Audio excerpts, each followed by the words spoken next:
Okay, this is the disqualification process. I need to give you background to what this entire section is about. In the olden days, 10 years ago, maybe 5 years ago, there was a lot of prospecting done, especially in the financial planning industry.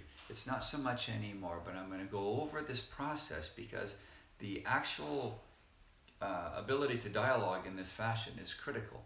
You'll find that you can use it in any scenario when you're talking to somebody who may or may not be a qualified prospect.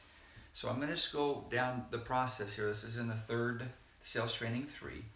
The goal here is to identify them as a prospect. Remember, a prospect is somebody who needs, who wants, who can afford what you have, your product or your service, and is willing to pay for it now, not next year. So you're just trying to establish if it's going to behoove you to set an appointment with them. So if they seem to be like they're not sure, or they're evasive, or they start peppering you with a lot of questions, it's okay for you to disqualify them. The way you disqualify them is something to the effect, this doesn't seem like it's a fit for you. Is that right? Is that what you think? It's okay to say no. What do you want to do? Remember, they can never say no. They can never say yes until they can say no. Next one, if they're evasive, maybe, it sounds interesting. Remember, interesting has no validity to it. There's no stickiness to it. Either they want it or they don't. If it's just interesting, then they're just conducting research. It's okay to ask them, well, this doesn't seem like it's something you want to do right now. Did I get that right? And it's okay to say no. Maybe it sounds interesting. Maybe this isn't something you want, or state your offer over again. If they continue to be evasive, it's okay for you. This isn't something that's going to work. Let's do this another time. Does that work for you?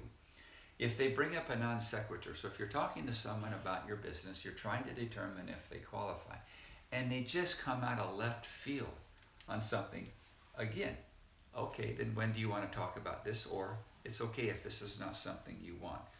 The point that I'm trying to get across in this little section here is it's all right to disqualify them. Your goal is not to get a yes. A yes is manipulative and it's very persuasive. Your goal is to get the no. The more you try to get the no, and the better you do this, the more qualified they're going to be. Let's do the one I'm always interested in is the references. Well, can you give me some references? What you say is, if I give you references and they check out, is working with a retirement specialist something you want to do? In other words, we always cast our pearls before the swine. We don't ever qualify to see if that's going to work. This process is about you determining them saying no. So sell me about this, convince me about it, tell me why I should hire you or why I should work with you. Your response, I'm not here to convince you. What I want to know is, working with someone in the retirement field, something you want to do or not. It's okay if you don't. And I'm sticking to the financial planning world here. Send me some information. Then it's incumbent upon you to have your one pager or something along that line to say, okay, give me your email and I'll send that to you. If they say, I'm already working with someone, that'd be nice to know, wouldn't it? So in that case like that, you're going to say something to the effect, well, does that mean that you don't want to look at different options? Does that mean that you're open to working with someone new or not? It's okay if that's not something you're looking for right now. So the idea here is, when you're seeking for a yes, everything that I just said is the exact opposite of what you'd be doing.